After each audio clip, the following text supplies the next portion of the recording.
Now, I wanted to raise the issue here because this came from Grok, and I was having a oh my gosh, Grok is really close to a marriage counselor at times, even though it inputs a lot of put into that I don't ask for. But there's certain people sometimes in the United States who say that they didn't have a male role model in their life as a man growing up, but they never address the issue of daughters who don't have fathers and daughters who don't have mothers as a role model. It's almost like they're overshadowing the fact that it's their problem, their own self personally, and they are not getting what they need from something, but they completely don't include women. They don't include daughters.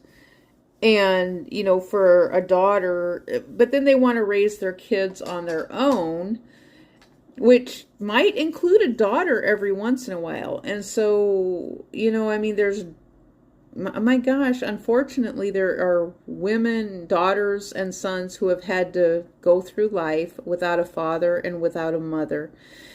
And so it's that sentiment of some of these men who keep saying that they don't have any good role models in their life, which, that I don't disagree with them. I take them at face value that they probably didn't, because they turned out to be pretty crappy people their own self.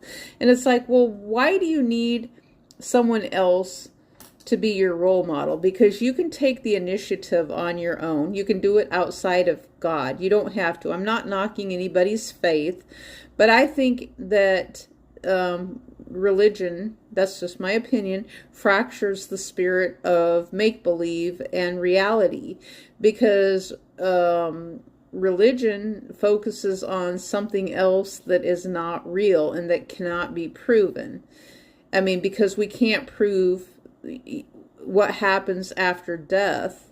And I think that's what I was talking about with the p-value earlier as well. And so it's like if people have to create something to fill in voids, and that's what human beings do. I think that part is perfectly normal. It is normal. It's like when someone tells a story, and so for example, like movies on and shows on TV, a lot of times the intent of the movies and shows is for the person watching to fill in what happens, because it's human nature for people to see something happen and then they just fill in what they think happens. That's kind of how police solve investigations too. Something they think happens, and sometimes they're right and sometimes they might be completely wrong. So it just depends on each thing is individual, each case is individual.